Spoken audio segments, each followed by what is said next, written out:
In this video, we're going to describe the limit definition of the integral.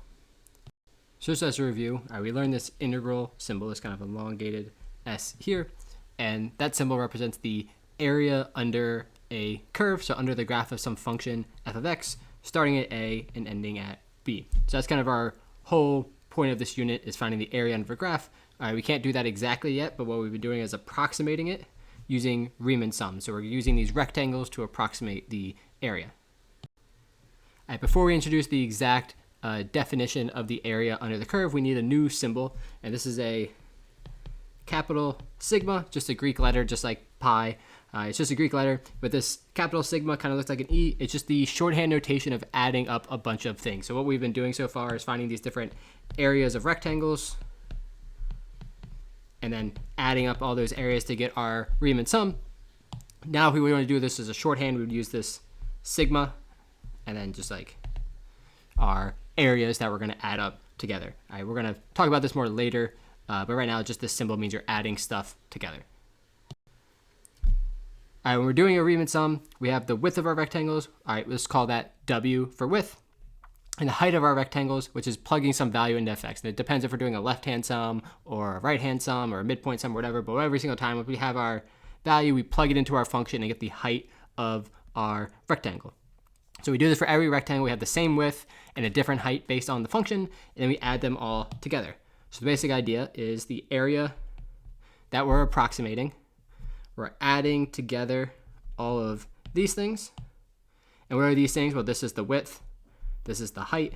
All right, so these are the areas of our rectangles. And again, this just means we're adding them all together. So this is like the shortest way you could write a Riemann sum.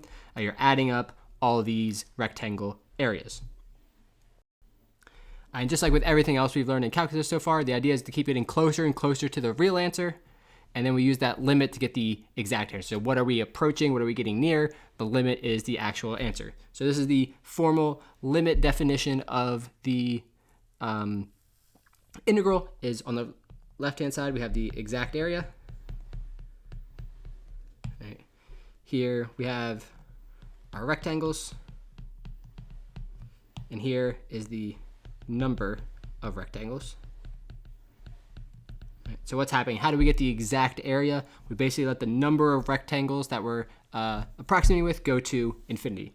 This is not something we can really do by hand, because you'd have to do this process of finding an area a million times, a billion times, and so on, going to infinity. This is the definition of kind of what's happening in the background when you're doing an exact area. You have this infinite number of rectangles. All right, so in other words, we have an infinite number of rectangles. It will be equal to the actual exact, exact area under the curve. For now, I just want you to understand this concept. What does the limit definition look like? Are we doing an infinite number of rectangles? Our kind of widths are getting thinner and thinner, and we're going to get the actual area. There's some stuff we have to do with this sigma in relation to the AP exam and some questions you could get asked.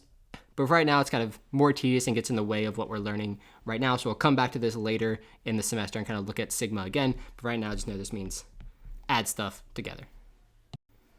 All right, so a quick summary of the video. All right, there is a limit definition for the integral, the area under the curve. The idea is you just make an infinite number of rectangles, which is not something you can actually do, but that's what limits are for. And then the sigma is the shorthand for adding together a bunch of things.